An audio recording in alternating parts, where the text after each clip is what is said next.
My name is Darren Gerdes, and this is the Daily Brief. So, losses on Saturday, from Friday, reported on Saturday, were 1,050. Losses on Saturday, reported today on Sunday, February 18th, is 1080. Plus, not just 11 tanks, and you had 11 tanks the day before, but you also had 3 military jets.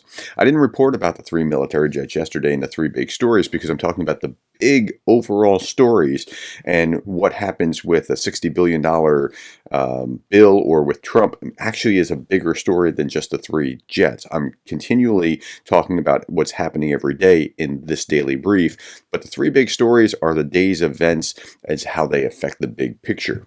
But let's talk about this. Let's talk about retreating from Avdiivka. Ukrainian forces took one last shot and downed 3 jets. This was pretty interesting. The 110th Brigade defense of Avdiivka may have cost it majority of its pre-war force of around 2,000 people, but it cost the Russian army much more. Now, there were more than just the 110th holding out against these other brigades.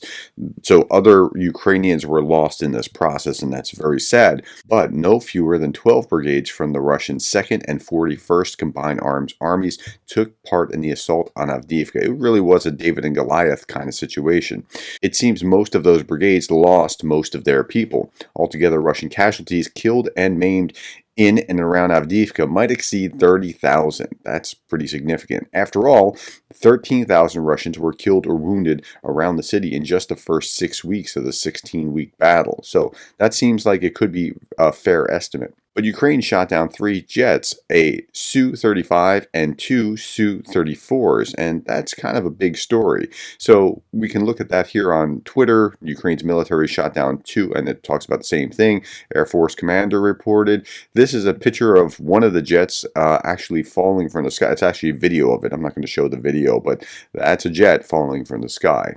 Now, there's a little bit more to the story. Kyiv downs warplane and pushes Putin's forces back in south after Avdiivka withdrawal. So 3 one day, a 4th the next day. What's going on? It was the 4th fighter jet in 2 days that Ukraine claimed to have shot down. More than 80 Russian combat aircraft have been confirmed as either destroyed or damaged since the full-scale invasion.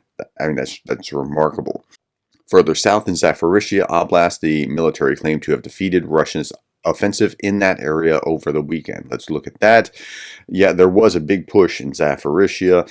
Ukraine's armed forces on the Zaporizhzhia front have reported thwarting Russia's Saturday offensive, forcing them to retreat to their previous positions. The military command stated that 18 pieces of equipment, including 3 tanks, had been destroyed, along with approximately 70 soldiers killed or wounded. Nevertheless, Russia is going to do victory laps over Avdiivka. It took 16 weeks. They finally got it. It cost them far more than they should have paid for it, but they finally got Avdiivka. So that's going to be what's going to be spread in RT and TASS and Pravda. Okay, that's it for the Daily Brief. Thank you for your time, and thank you for the likes, the shares, and the subscribes, and thank you for being the kind of person that cares about Ukraine.